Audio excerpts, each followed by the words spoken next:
contar la historia que me vincula a estas misteriosas piedras grabadas de Ica, encontradas el año 1961 por humildes campesinos, ignorantes, pero con cierta intuición natural, se dieron cuenta que estas piedras debían tener un gran valor. Como ustedes podrán apreciar, parecieran ser cantos rodados como los que encontramos en los ríos o en las playas.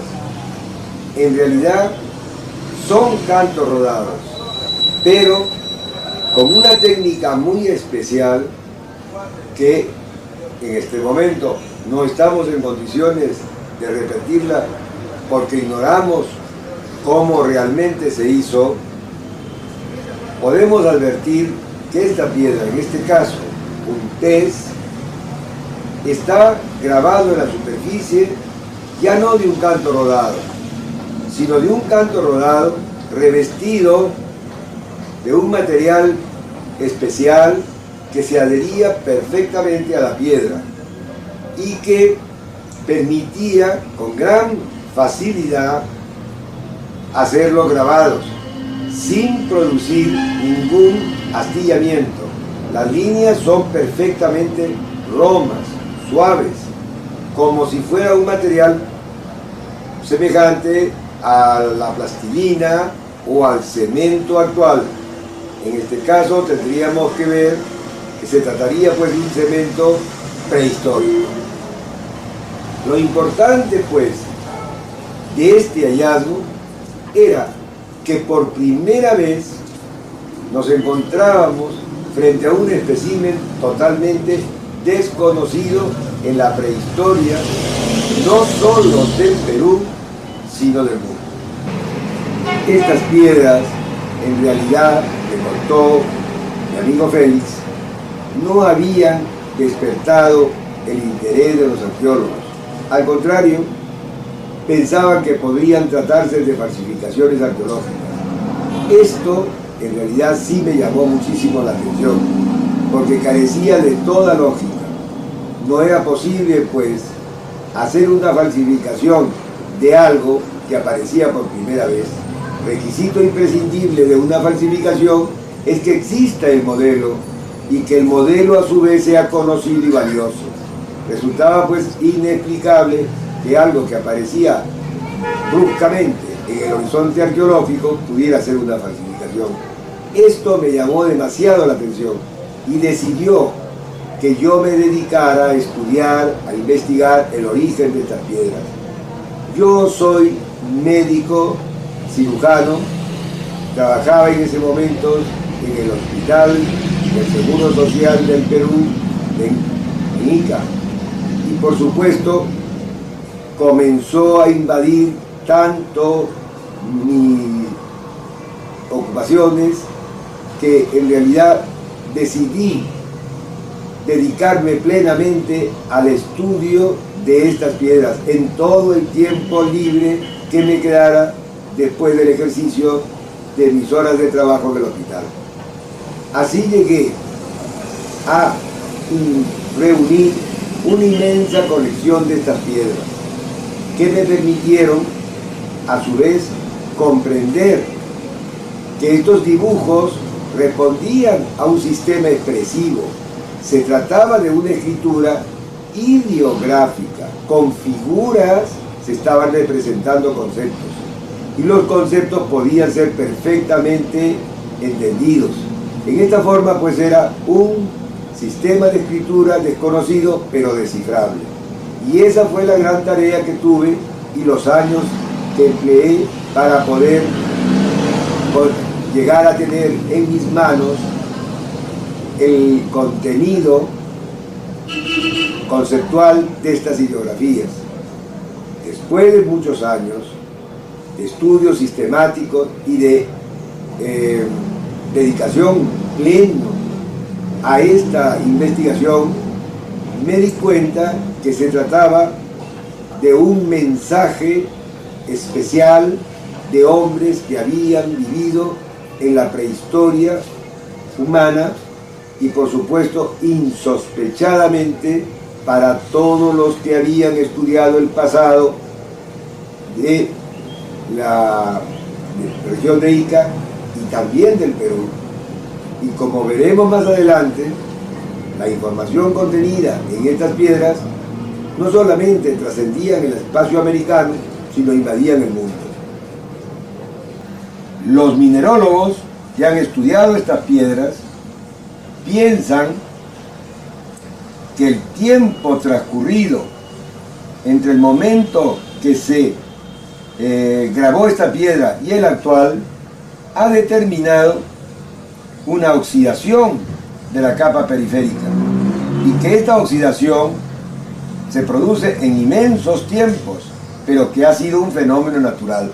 En eso yo discrepo de ellos y la razón es porque ellos solamente tienen ejemplares en su laboratorio, mientras yo, que he logrado coleccionar 11.000 especímenes en 11.000 piedras grabadas de Ica, he podido darme cuenta porque estas huellas las he encontrado en multitud de las piedras. Aquí estamos viendo la capa externa blanda y la capa interna dura, la figura grabada en la superficie. Todas las piedras tienen este detalle. Y el otro, que es sumamente importante, son sumamente frágiles. Se rompen con una facilidad asombrosa y se parten en planos. Esta es otra característica que no la tienen los cantos rodados comunes que encontramos en los ríos o en las playas del litoral peruano. El material, pues, desde el punto de vista de sus características petrológicas, era muy especial. Primero, un peso mayor al tamaño, al volumen pétreo. En segundo lugar, superficies que revelaban haber sido muy blandas y de esa forma se habían podido trabajar. Y en tercer lugar, que la información contenida en estas piedras era de imágenes entre las que más destacaba y desconcertaban la presencia de los dinosaurios, animales extinguidos hacía 60 millones de años atrás. Aquí estamos viendo a un pteranodón, reptil, alado y tripulado por un hombre, con lo cual pues llegué a comprender la verdadera razón de la existencia de estas piedras. Estas piedras eran en realidad páginas de un libro o quizá en algunas un libro completo. Pero toda esta inmensa literatura prehistórica apuntaba en un solo sentido, en hacernos ver que el hombre no era reciente en el planeta Tierra, que el hombre había existido desde hacía millones de años y que había tratado de comunicarse con los hombres que deberían aparecer en el futuro y pensaron justamente en material capaz de durar millones de años, conservando la literatura grabada en la superficie de estas piedras. En realidad, pues, estas 11.000 piedras grabadas de Ica, nombre que hoy está conocido en el mundo, en realidad lo que verdaderamente eran, podemos decir que eran libros de piedra de una biblioteca encontrada bajo las arenas del desierto iqueño y por supuesto debidamente protegida en una excavación capaz de permitirle resistir inmensos problemas de orden tectónico, incluso cataclísmicos. Así quedó pues grabado en estas piedras un mensaje de seres que vivieron hace por lo menos 60 millones de años y, como veremos más adelante, conformaron una humanidad anterior a la humanidad que estamos viviendo. Y este es el primer libro que vamos a presentar, que de acuerdo a nuestros conocimientos actuales, sería de astronomía. Aquí es algo más, porque estamos viendo a dos hombres que con aparatos que permiten la visión telescópica nos están informando de la existencia de un universo. Y aunque esto no parezca en cierto modo creíble, el universo que estamos viendo es un universo curvo, es un universo limitado y con 4 dimensiones, 3 espaciales y una que sería la dimensión temporal, que es la que percibe el hombre. Por eso nos han puesto un nombre en cada una de las 3 caras que tiene esta concepción del universo. Como vamos a ver, esta concepción del universo podríamos pensar que estaría a la altura del universo dejado por don Alberto Einstein, el hombre más sabio de todos los tiempos. Y con la debida modestia, porque en realidad el conocimiento no me pertenece, sino que he tenido la oportunidad de ser el primero que lo ha leído, podría dar, como voy a dar después, pruebas de que este universo consigna también la nueva teoría del llamado universo en expansión.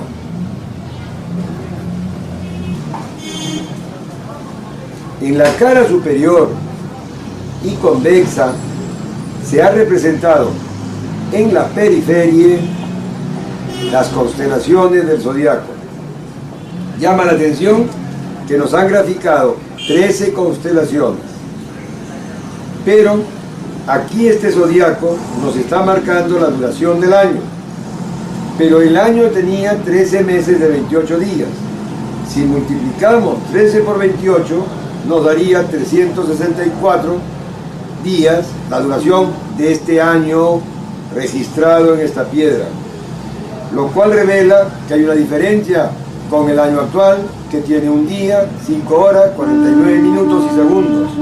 Esa diferencia no es un error, la diferencia es nada menos que la pérdida de masa que ha sufrido el Sol durante muchísimos millones de años, que ha hecho que la fuerza gravitacional baje y haga que la Tierra se desplace más lejos. Por eso hay un día y horas de más trayectoria de la órbita terrestre alrededor del Sol. Este es otro elemento de juicio que permite saber la enorme antigüedad que tienen los grabados, porque está registrando un hecho sucedido hace por lo menos 60, 70 o quizás 100 millones de años. Estamos comenzando a revisar los libros que corresponderían a geología, al estudio de esa Tierra de hace 60 millones de años. Nuestro planeta, hace 60 millones de años, la geografía era totalmente distinta. Este es el hemisferio que correspondería a la América actual, el hemisferio oriental. Norteamérica y Suramérica estarían divididos, no habría el Istmo de Panamá. El continente que está aquí, en el lado derecho, veríamos al famoso continente considerado mitológico que no existió, el continente de Mu.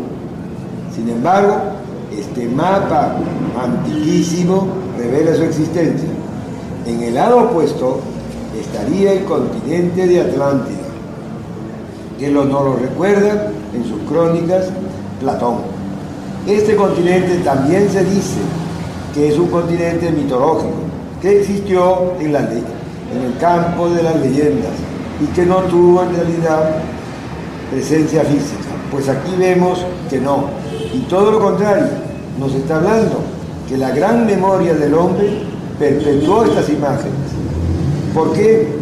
Porque hoy, en los testimonios encontrados como Islas Azores, lo mismo que en el otro continente que hemos llamado Mu, que en realidad ambos sufren un desplazamiento hacia el otro hemisferio.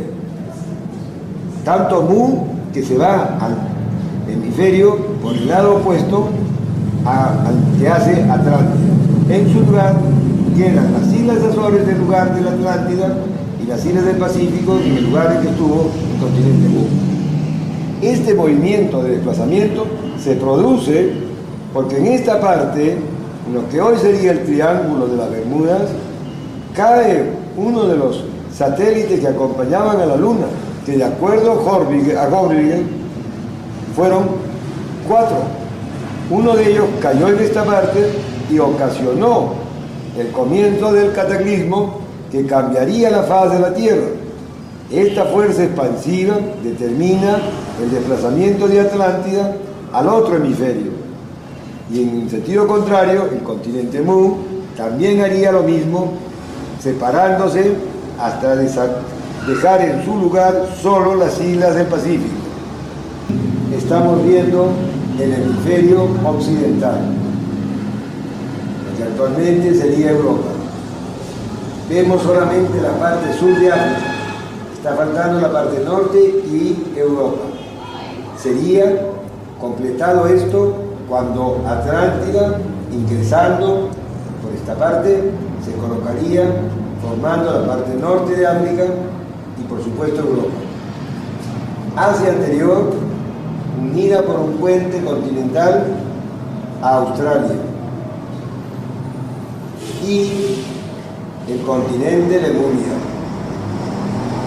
otro de los continentes considerados mitológicos, o sea, imaginados y no ciertos.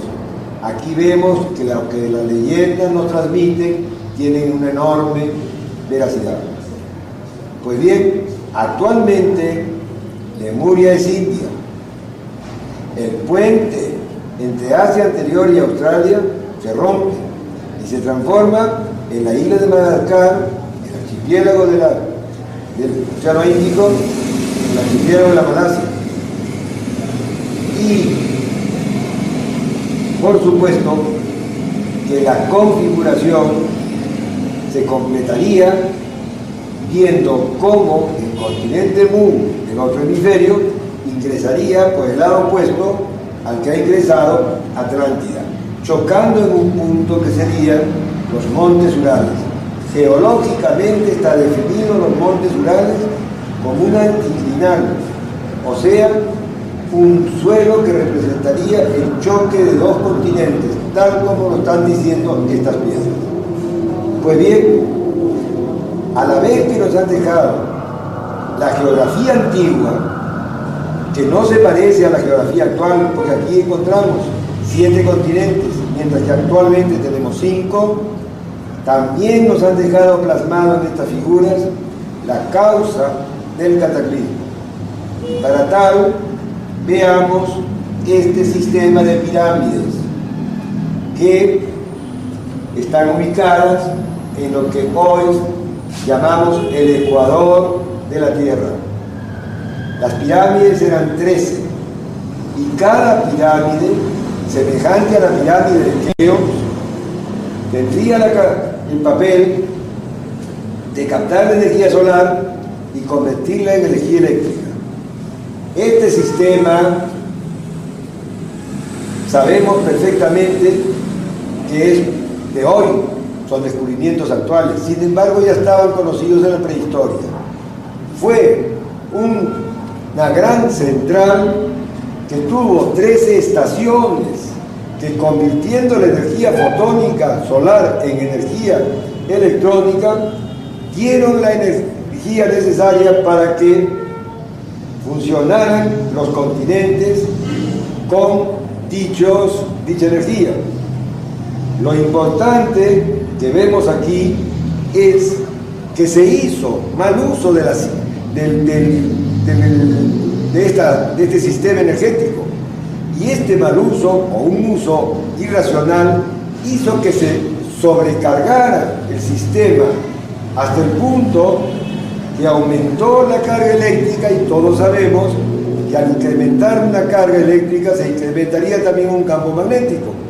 Esta fue la razón por la cual el incremento de energía magnética hizo que los satélites que acompañaban a la Luna cayeran. Podemos decir que uno cayó en lo que sabemos se llama el Triángulo de las Bermudas y el otro cae en lo que hoy todavía lo conservamos como otro de los lugares misteriosos del planeta, que sería el famoso Triángulo del Demonio, que está entre Japón, Filipinas. Entonces, en estos sitios están los testimonios de este sistema de pirámides que dio energía a un mundo muy anterior a este, que de acuerdo a las características que vamos a ver posteriormente, refuerza la idea de que este mundo termina en el final de la era secundaria o quizá en el comienzo de la era cenozoica, periodo cretácico, periodo paleocénico. Pues bien, adviértase también otro signo importantísimo. Entre los continentes no hay mar, y el mar lo vemos desplazado a la atmósfera. Quiere decir que la caída de los satélites determinó un incremento de la temperatura tan grande de la Tierra que hizo la evaporación progresiva de las aguas del mar hasta el punto que se saturó la atmósfera y produjo un cataclismo universal determinado por la caída de esta inmensidad de toneladas de agua acumuladas a través de este fenómeno que en buena cuenta no es otra cosa que la perturbación progresiva del equilibrio del ecosistema del planeta Tierra.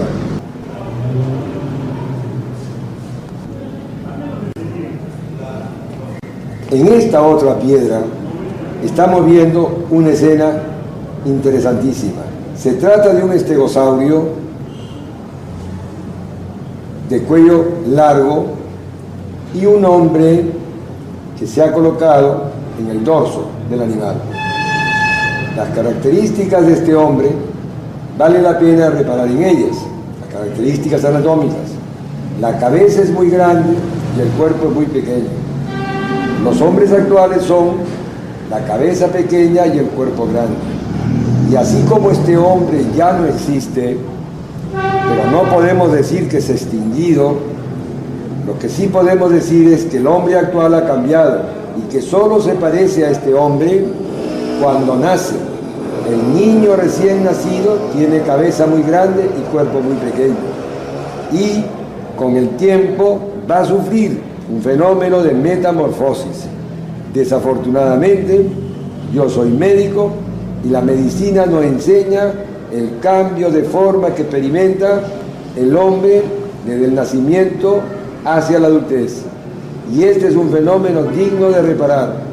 Este hombre, pues, existió y solo existe en nuestra humanidad cuando los hombres de esta humanidad nacen, volviéndose seres completamente distintos de lo que fueron estos ancestros remotos del hombre, seres fundamentalmente cognoscitivos. Su poder estaba en el inmenso poder de su mente. Igual, estos animales gigantes, enormemente grandes, eran a su vez enormemente torpes, pero la fortaleza de su enorme cuerpo los hacía en realidad no solo temidos, sino verdaderos destructores. El poder destructivo de uno de estos dinosaurios gigantes sería comparable a la acción que harían hoy 25 tanques de guerra.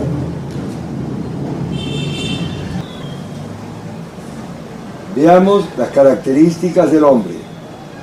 La cabeza es muy grande, el cuerpo es pequeño. Este hombre, con estas características anatómicas, no se parece al hombre actual. Miremos dónde está el ojo. El ojo está en un lugar muy distante de donde está el ojo actual. Los hombres actualmente tienen el ojo muy cerca de la parte del perfil de la cara. Aquí en realidad lo que se ha representado como ojo sería la glándula pineal. Es sumamente importante ver que el cabello es muy pronunciado y que sobre el cabello hay una especie de radiación. Efectivamente, se trata de la radiación cósmica que es absorbida a través de los cabellos, de los pelos y de la piel, llevada a través del sistema nervioso a la glándula pineal. Aquí la glándula pineal metaboliza esta energía y confiere a la mente del hombre propiedades superiores: telepatía, clarividencia, dominio del conocimiento y capacidad de transmutar el cuerpo orgánico en energético o de energético a orgánico. Estas características de este hombre, como lo revela también el cambio de la anatomía, nos hace ver que el hombre actual no tiene estas características psíquicas superiores y tampoco tiene esta morfología. Estamos viendo aquí que sí la tuvo el hombre actual en el momento del nacimiento. Todos los niños nacen con las características somáticas de este hombre que ya no existe, pero que en función del crecimiento y que en el momento que llega a ser adulto se transforma en una persona que tiene una cabeza muy pequeña y un cuerpo muy grande. La figura pues es completamente diferente del hombre que existió en la época que en la Tierra había dinosaurios. Se deduce que este era un ser cognoscitivo, un ser humano superior en capacidad intelectual y, por supuesto, cognoscitiva que el hombre actual. Esto es sumamente importante porque en buena cuenta nos está revelando que el hombre pasa por diferentes estadios que revelan tiene un cambio de forma, o lo que es lo mismo, tiene metamorfosis. Y desde el punto de vista del estudio anatómico, jamás se nos ha hablado a los médicos, en este caso, la medicina no habla jamás de la metamorfosis que tiene el hombre. Ahora, esta metamorfosis que la vemos somáticamente representada aquí con un hombre de diferentes proporciones del cuerpo, también tiene una característica especial. Hay una metamorfosis psíquica en el hombre actual. El niño tiene una forma de pensar diferente del hombre actual, del hombre adulto. El niño generalmente ocupa gran parte de sus preocupaciones el conocer. Por eso los niños son tercos, preguntando y queriendo saber todo lo que los rodea. Desafortunadamente, esta enorme propiedad, esta grandiosa propiedad que tiene el niño, no le damos valor. Dice, más bien, la mayoría de los niños se le anula porque no se les contesta las preguntas y en realidad no se les toma tampoco en cuenta. Este es el grave error que tiene la enseñanza de los niños en los nidos actuales, en los que desconocen totalmente la gran importancia que tiene esa característica de la mente que la conserva el hombre solamente en los primeros años de su vida.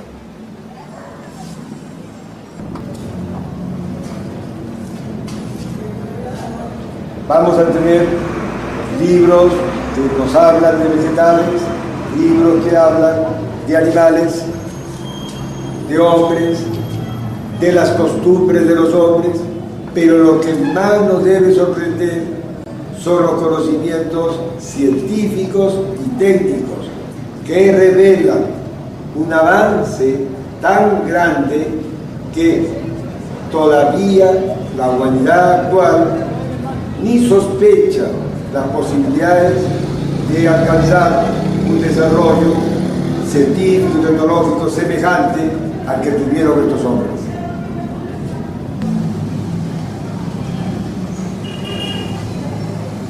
Estamos viendo aquí un sector de la biblioteca en que también hay testimonios fosilizados, como los que se ven, huevos de dinosaurios muy pequeños y la cabeza de un fitosaurio, que valdría la pena visualizarla y que revela el completo estado de fosilización. Estos serían los huevos pequeños de dinosaurio.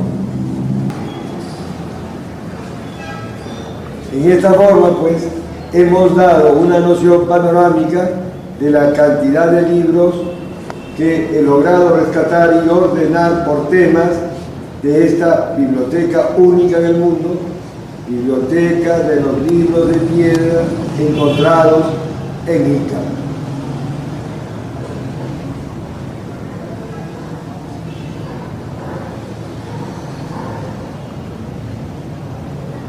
Conociendo la importancia que tienen algunas series de estas piedras grabadas de Ica, creo que nada sería más importante que señalar los descubrimientos científicos que hay en la medicina, porque todos ellos tienen el propósito de prolongar la vida del hombre.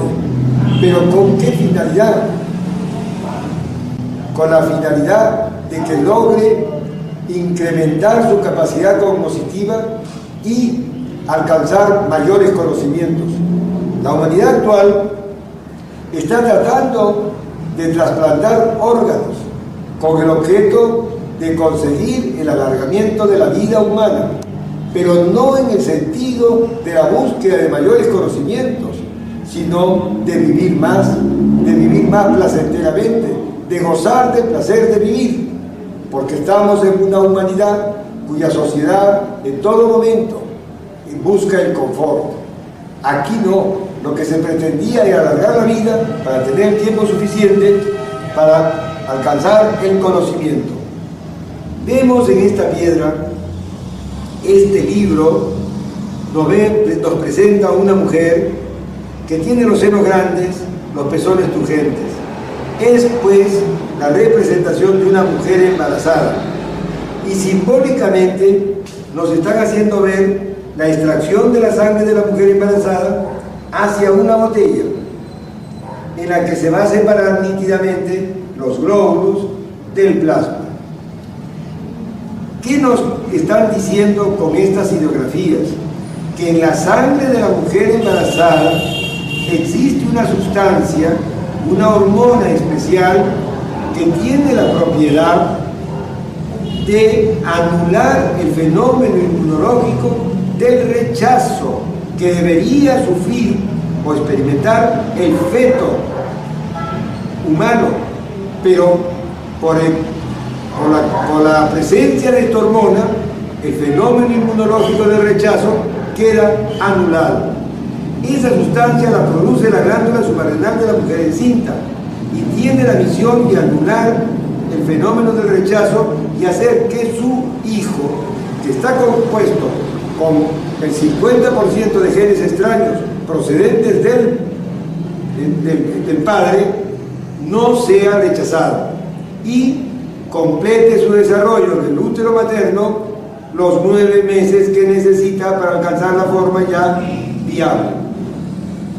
Pues bien, aquí está pues la hormona que actualmente la humanidad necesita para que los órganos trasplantados no sean rechazados.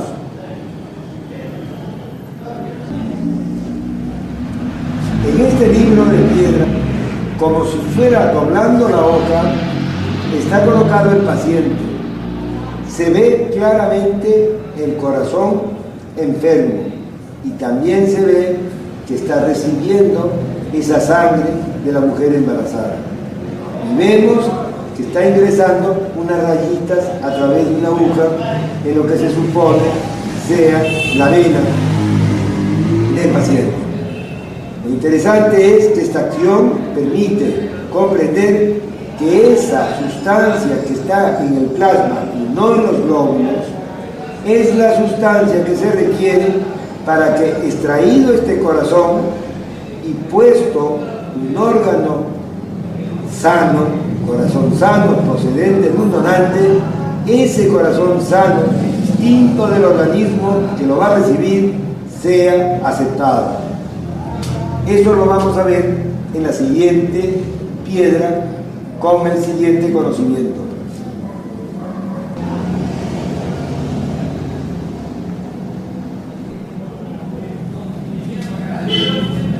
Vemos que sobre un banco está el donante del corazón. Los rasgos faciales son distintos de los del paciente y el corazón se ve que es más grande, por lo cual han querido representar que este es un corazón sano que va a reemplazar al enfermo. Pues bien, este sería el órgano extraño que en virtud de la hormona que yo he llamado hormona antirrechazo será aceptado por el organismo del paciente que no tiene un corazón en condiciones de continuar soportando el trabajo del individuo.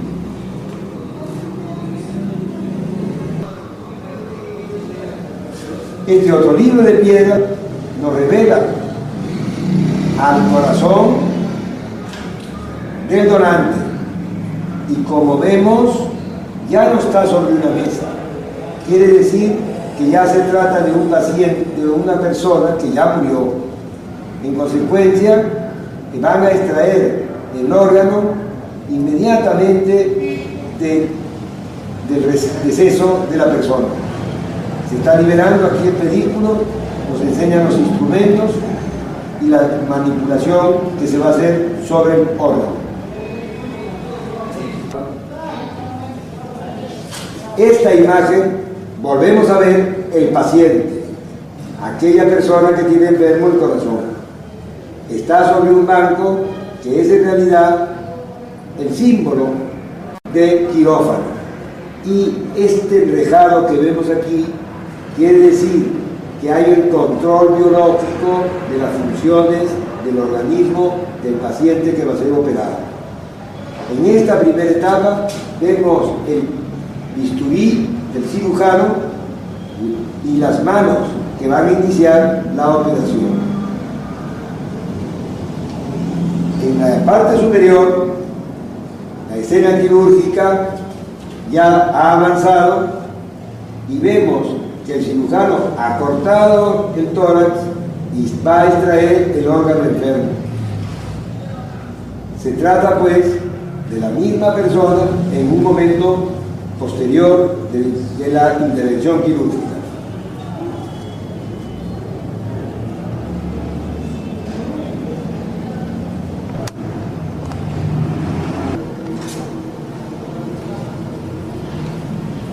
Esta es otra escena muy importante en la que se ve a los dos cirujanos.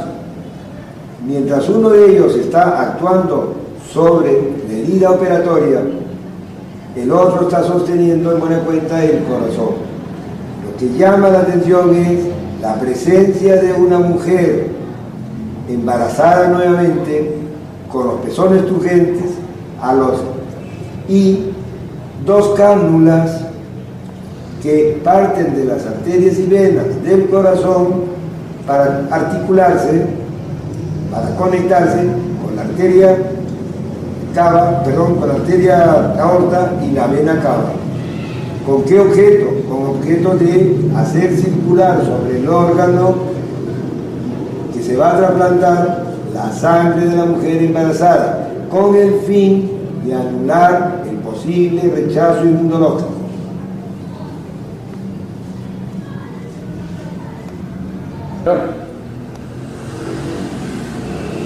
En este otro libro de piedra de la cirugía cardíaca estamos viendo al paciente en la fase ya final.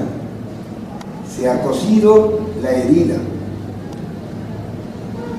está recibiendo por vía oral la hormona antirrechazo con otro líquido probablemente nutritivo. En realidad la operación ha terminado y con éxito, porque el corazón que tiene ahora implantado es el corazón del donante. Esta persona va a terminar ya del sufrimiento que la agobiaba al tener un corazón que no podía ya con el trabajo necesario para mantener activo su cuerpo.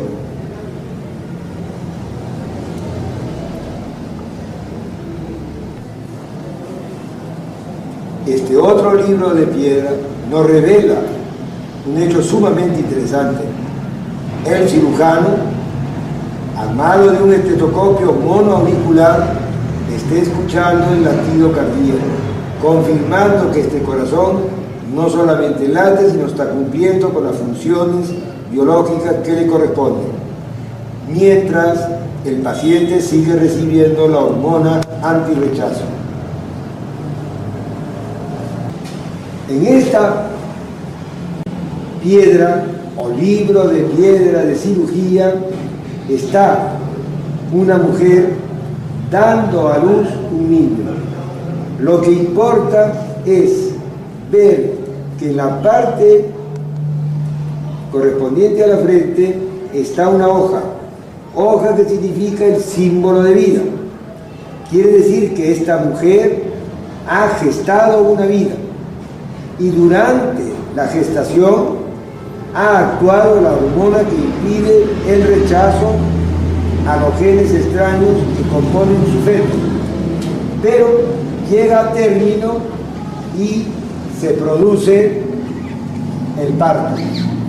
El parto en realidad está determinado por la presencia de una hormona completamente diferente de la anterior.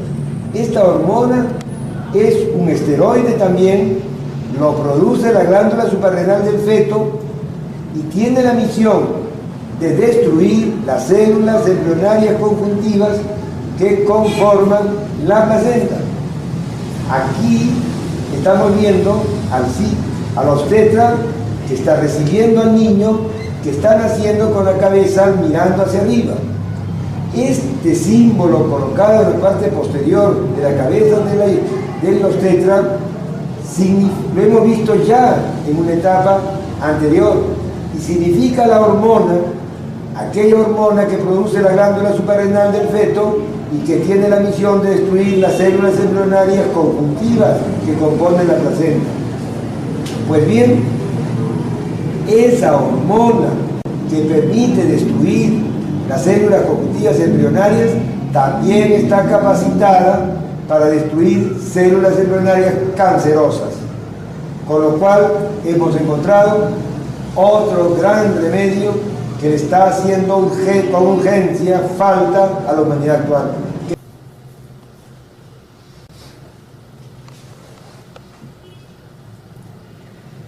El cuadro que tenemos al frente es el resultado de muchos años también de estudios sobre la posibilidad de ordenar los átomos y las moléculas. Un ordenamiento muy diferente del ordenamiento logrado por Dmitri Mendeleev y Lothar Meyer, esa famosa tabla periódica de ordenamiento de los átomos. Yo he logrado ordenar átomos y también moléculas en función del radio atómico, que se mide en unidades Armstrong. En el caso de los átomos, la lectura es inmediata porque son valores ya perfectamente establecidos. En el caso de las moléculas, hay que sumar el radio atómico de cada átomo que participa en la constitución de la molécula. Así logré el ordenamiento molecular de las moléculas esteroides que participan en el proceso de la embriogénesis del ser humano. Comenzaremos señalando la foliculina, cuya fórmula sería 18 carbonos, 24 hidrógenos, 2 oxígenos, radio atómico 2394. La produce el ovario. También la puede producir el testículo y la glándula suprarrenal, y determina la formación del óvulo. En el segundo esteroide sería la testosterona, sería 19 carbonos, 28 hidrógenos, 2 oxígenos, radioatómico 2619. La produce fundamentalmente el testículo, el ovario también y las suprarrenales, y no determina la formación de los espermatozoides. Como estamos viendo, se trata el núcleo básico de un ciclopentano perhidrofenanteno que está cambiando fundamentalmente en el número de átomos de carbono, pero es un número sucesivo. Hemos visto primero C18, después C19. El tercer esteroide sería C20, o sea, C20 carbonos, 30 hidrógenos, 2 oxígenos. El radioatómico sería 2770.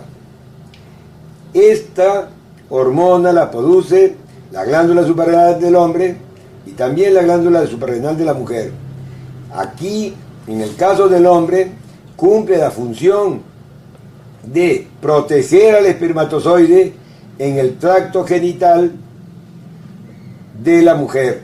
Es decir, que gracias a la hormona que es denominado hormona del embarazo o antirrechazo, el semen la contiene al igual que contiene los espermatozoides y en consecuencia protege al espermatozoide del sistema inmunológico de la mujer en todo su recorrido en el tracto genital. Esta hormona, que llamado del embarazo, tiene, digamos, 20 carbonos, 30 oxígenos, 30 hidrógenos, 2 oxígenos. Radioatómico 2770. Ahora, la siguiente hormona, esteroide también, es tan conocida y tan sintetizada como lo son la testosterona y la foliculina. Esta sería la progesterona. Y tendría un carbono más, o sea, tendría 21 carbonos, 30 hidrógenos, 2 oxígenos. El radioatómico sería 2847 unidades Armstrong. La produciría el ovario, la glándula suprarrenal, la placenta. Y determina la embriogénesis, o sea, la formación del embrión. La hormona siguiente tendría un carbono más y sería carbonos 22, hidrógeno 32, oxígeno 5. El radioatómico sería 3178 y la produciría a esta hormona esteroide, que también sería un ciclopentano perhidrofenanteno, la glándula suprarrenal del feto. A partir del 7º mes, esta hormona tiene la misión de ir preparando el desligamiento de la placenta con respecto a la madre. O sea, la cara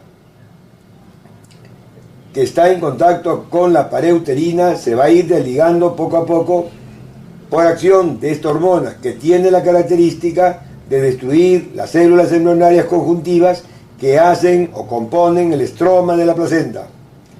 Esta hormona que destruye células conjuntivas embrionarias, yo la he llamado hormona del parto, pero también por la función de destruir las células embrionarias, también la he llamado anticáncer, porque es capaz de curar el cáncer.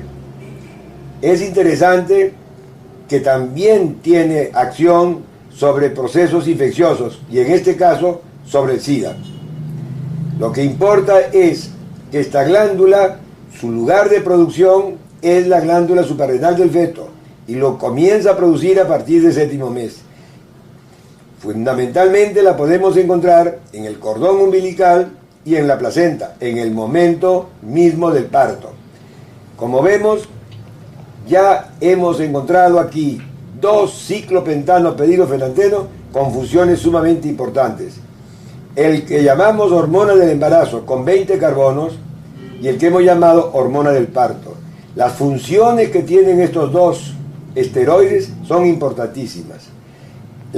El esteroide que permite el embarazo y que a la vez permite inhibir el fenómeno del rechazo inmunológico, también va a permitir curar las enfermedades llamadas autoinmunes, entre las que conocemos está la artritis reumatoide, la glomerulonefritis, el reumatismo, una forma de diabetes, esclerodermia, psoriasis y sobre todo la enfermedad de Alzheimer.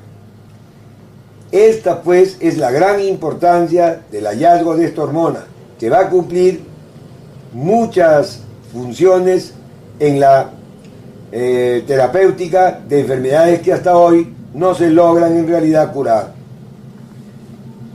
La segunda, que sería la hormona que hemos llamado del parto y que la produce la glándula suprarrenal del feto, tendría las funciones específicas, en primer lugar, por supuesto, de permitir el nacimiento del nuevo individuo y sobre todo la curación de las enfermedades de tipo cáncer.